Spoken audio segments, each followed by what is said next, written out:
Olá a todos, aqui é a professora Jéssica, tudo bem com vocês? E hoje eu trago últimas dicas para a redação do concurso na área da educação da Prefeitura de Santo André e também eu trago um possível tema que pode cair no próximo domingo. Antes de mais nada, se você é novo ou nova aqui no canal, inscreva-se, deixe o seu like e compartilhe o vídeo para o conhecimento chegar a mais pessoas.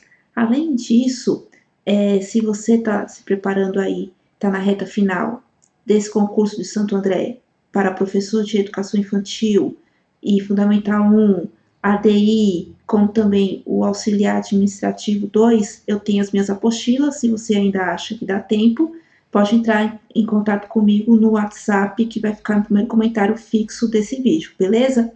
E outra coisa que eu tenho que deixar aqui claro é que eu não vou mais pegar ninguém para corrigir redação, tá? A turma de Santo André de correções de redação acabaram as vagas. No último vídeo que eu fiz na sexta-feira, muitas pessoas me procuraram no final de semana, então eu fechei a turma, porque senão eu não vou dar de conta de corrigir redações. Tanto que esse vídeo era para ter saído antes, mas eu só tive tempo agora já no final da semana aí, devido aí à demanda de correções. Então, como também a prova já está aí em cima, infelizmente eu não vou conseguir corrigir de mais ninguém. E eu falei desde o começo, não deixe a redação para a última hora, eu falei, hein? E caso você for depois fazer o concurso de Guarulhos, eu vou abrir turma a partir da semana que vem. Uma correção R$10 e o pacote com 3, R$20, igual ao Santo André, certo?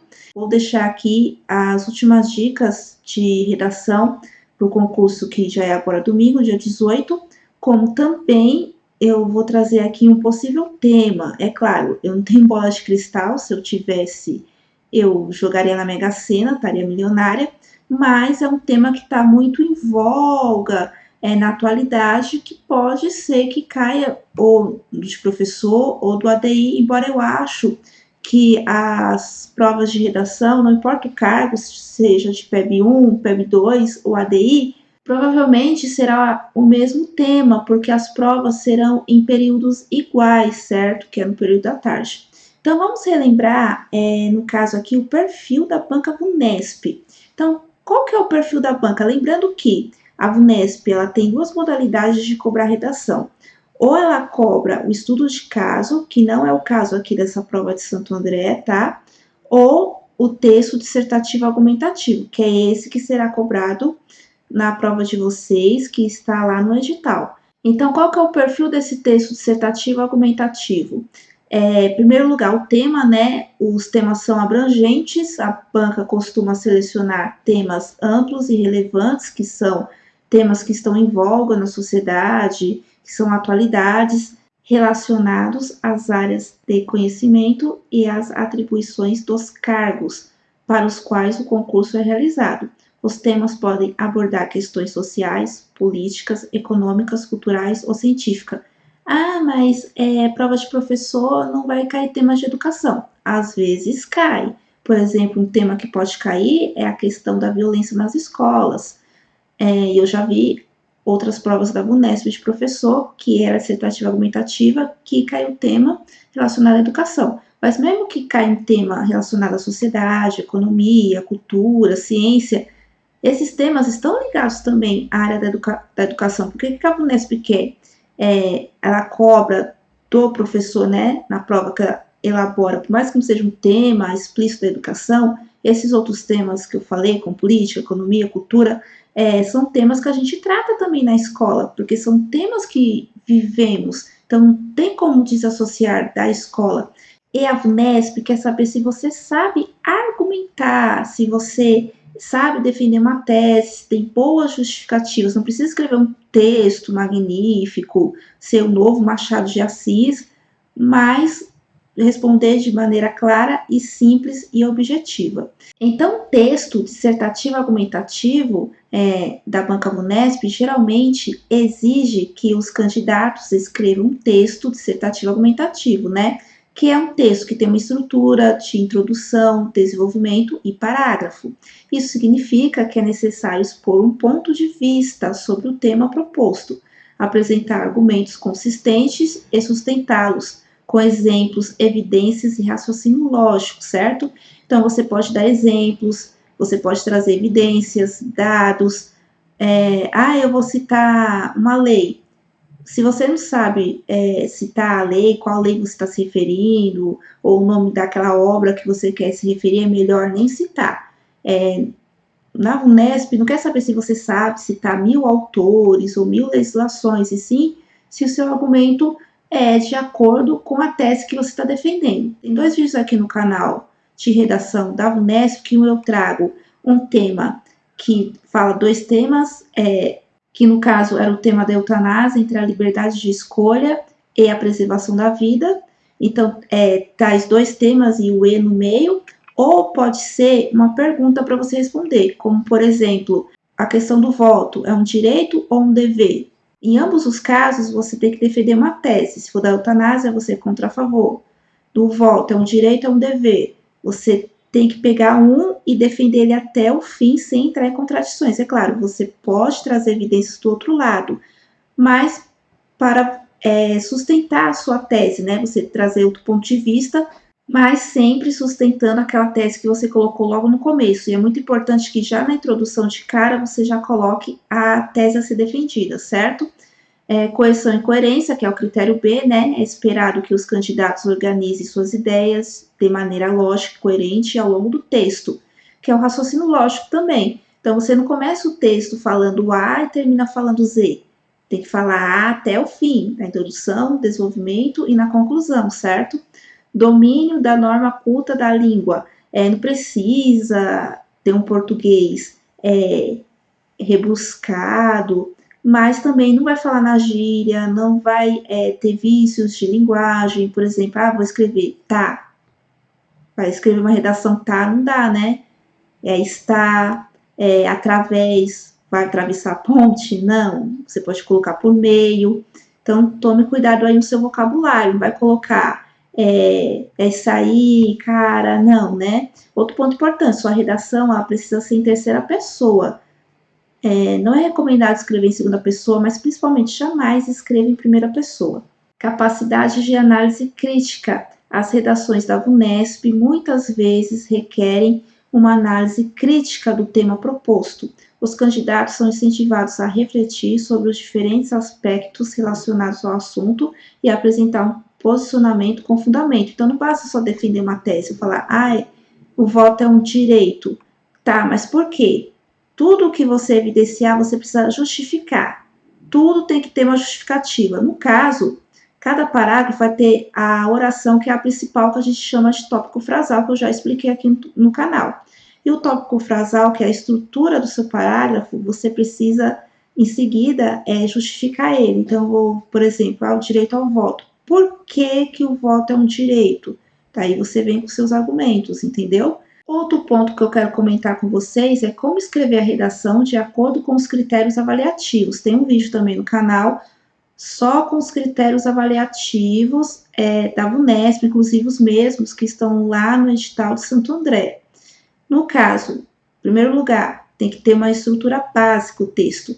O texto dissertativo argumentativo possui uma estrutura básica composta por introdução, desenvolvimento e conclusão. Na introdução, o candidato apresenta o tema e a sua tese, que eu acabei de falar, ou seja, o ponto de vista a ser defendido.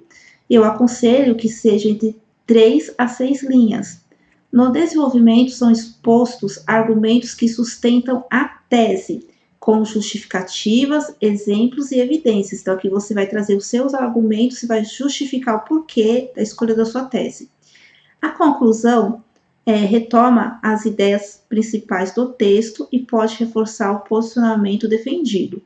Só voltando no desenvolvimento, eu aconselho o desenvolvimento você fazer entre 2 a 3 parágrafos, trazendo 2 argumentos. Pode ser 2 argumentos defendendo a sua tese, um argumento falando da tese a ser defendida, o outro lado, né, da história, e uma terceira na qual você vai reafirmar sua tese para não entrar em contradição, certo?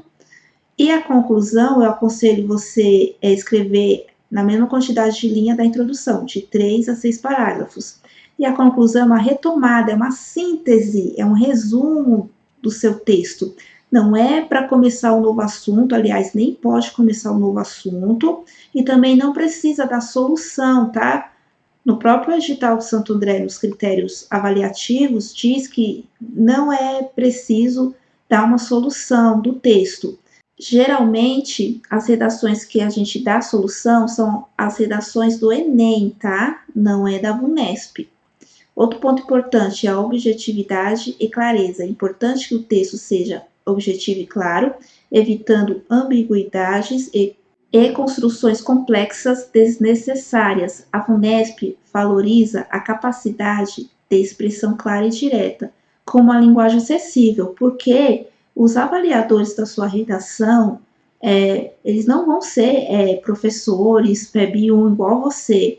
Então, você vai querer escrever pedagogicamente, a pessoa que vai corrigir, ela não vai entender. Na verdade, os avaliadores, eles corrigem, eles têm um espelho, tá? Que tem palavras-chave e ali nas palavras-chave, inclusive é o critério A, que é para mencionar o tema, que eu já falei com vocês, só o fato de mencionar o tema, escrever mesmo o tema na introdução, você já ganha 3 pontos, numa escala de 0 a 100, 30 pontos. Então, ó, pega a visão. Daí eles têm esse espelho e tem as palavras-chave, eles vão procurando no seu texto as palavras-chave, entenderam? Eu não tenho uma tese de certo ou errado, como no exemplo que eu trouxe em relação se o voto é um direito ou um dever. Não existe resposta correta, e sim se você sabe argumentar e não entra em contradição naquele lado que você escolheu, entende? Não é igual ao estudo de caso que tem uma resposta certa, aqui não tem resposta certa no texto dissertativo argumentativo. E menos é mais, seja simples e objetivo, não fique tentando encher linguiça porque pega mal na VUNESP. Outro ponto importante é a coerência e a coerção, que eu já tinha falado, né? O texto deve apresentar uma sequência lógica e os parágrafos precisam ser estruturados, precisam ter uma ligação. Como a gente faz isso? Por meio de conectivos. Então, você pesquisando, você vai encontrar conectivos próprios para a introdução, por exemplo, conforme exposto no desenvolvimento, dessa forma, sendo assim, na conclusão, portanto. Então, a introdução tem que casar com o desenvolvimento e o desenvolvimento com a conclusão, e a conclusão também com a introdução. Então, não são parágrafos soltos, desconexos de si, certo? E eu só vou relembrar aqui que a redação, assim como a objetiva, precisa fazer de caneta preta, pode escrever letra cursiva ou bastão.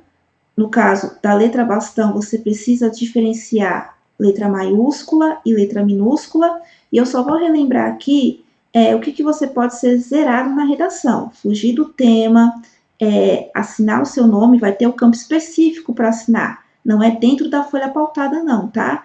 Não faça sinal, não faça estrelinha, não faça coração, tá? Ou qualquer coisa que identifique, entregar em branco, escrever em língua estrangeira, fazer desenho, letra ilegível, então tome cuidado com a sua caligrafia, apresentar texto fora do espaço, então fora das linhas pautadas, escrever menos que 7 linhas, não precisa colocar título e o título também não será contado como linha, ou escrever de maneira jocosa, tentando zoar com o tema, algo desse sentido, ou também escrever contra os direitos humanos, também é uma coisa que você pode ser eliminado na VUNESP, certo?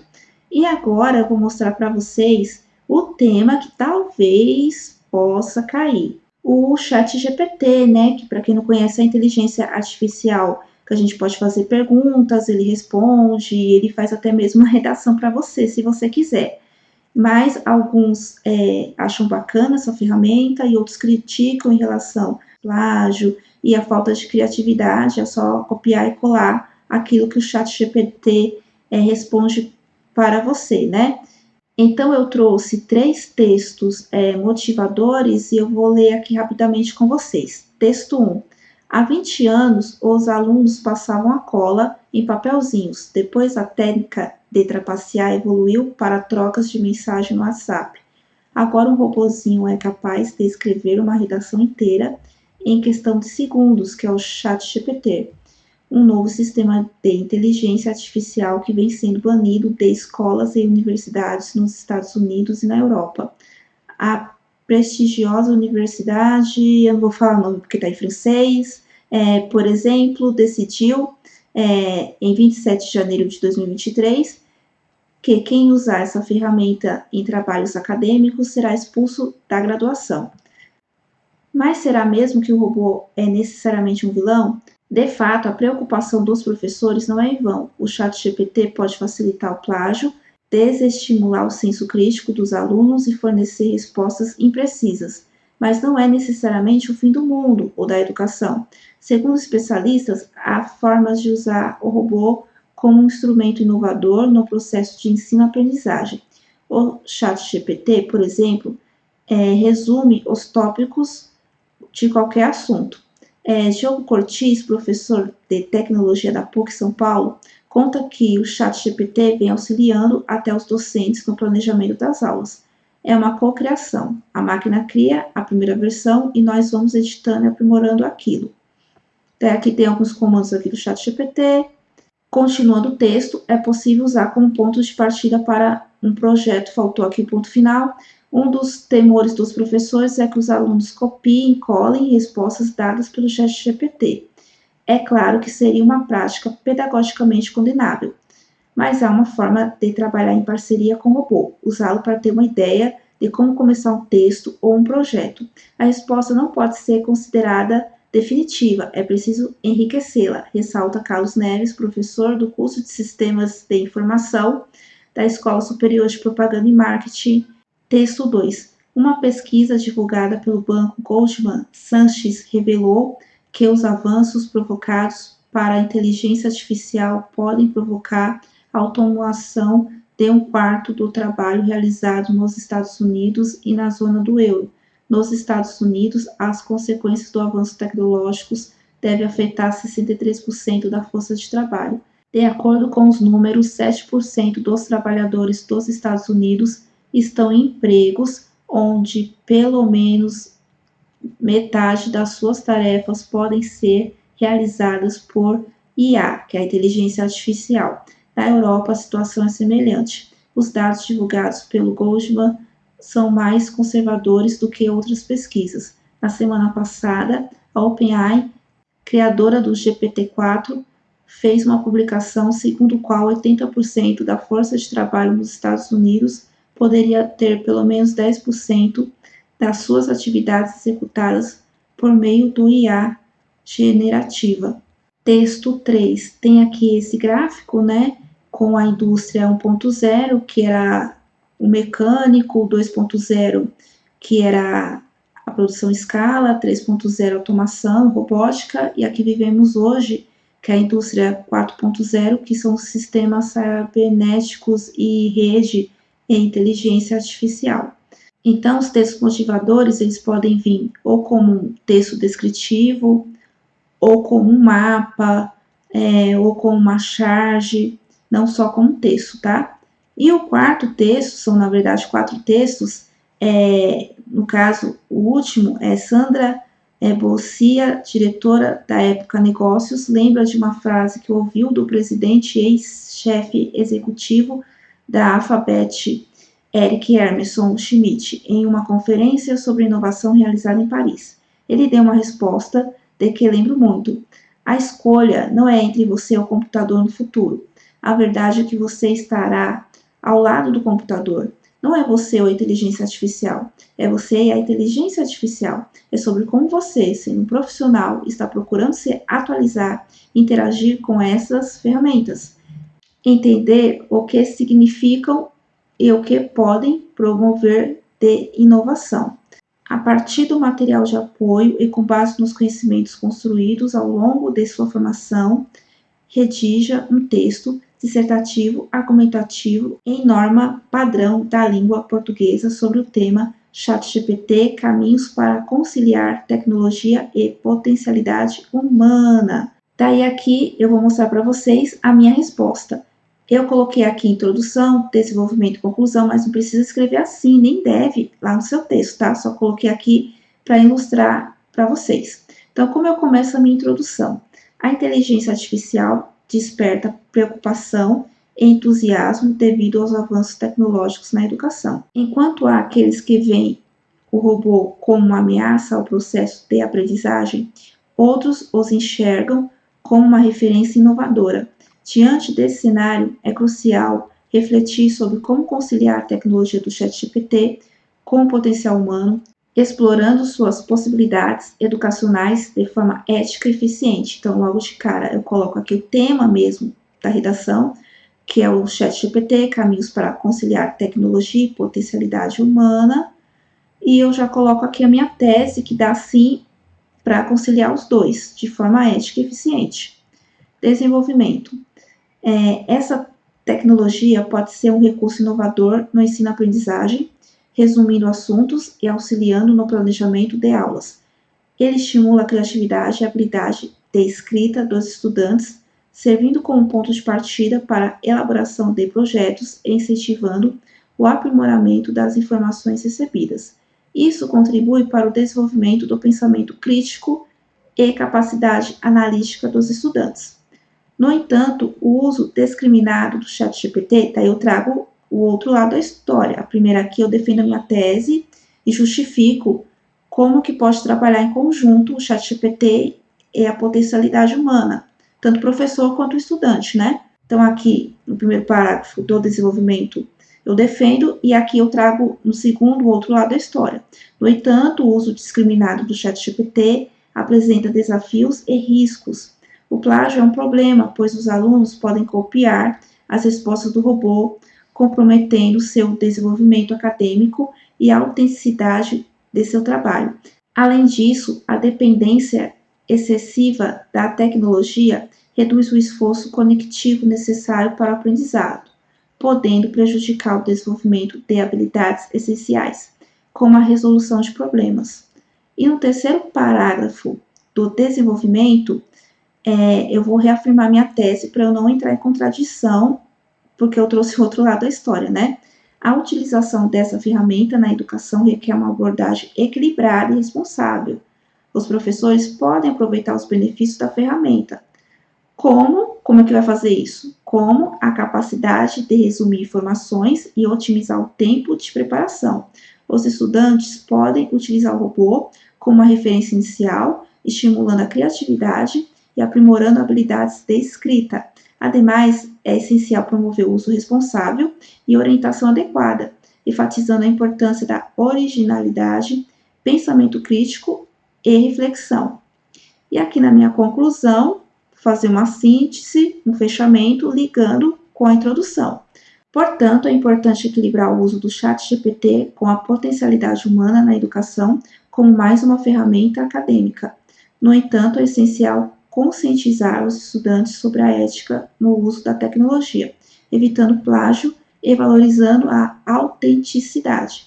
Assim, podemos aproveitar os benefícios da tecnologia na educação, preparando os alunos para os desafios do mundo atual. Então, eu reafirmo aqui a minha tese e faço ligação lá com a introdução, e não caindo em contradição, e também eu não dou aqui nenhuma solução, e sim só enfatizo tudo aquilo que eu já tinha falado na minha redação, certo? Simples, objetivo, e assim que tem que ser também a sua redação, certo?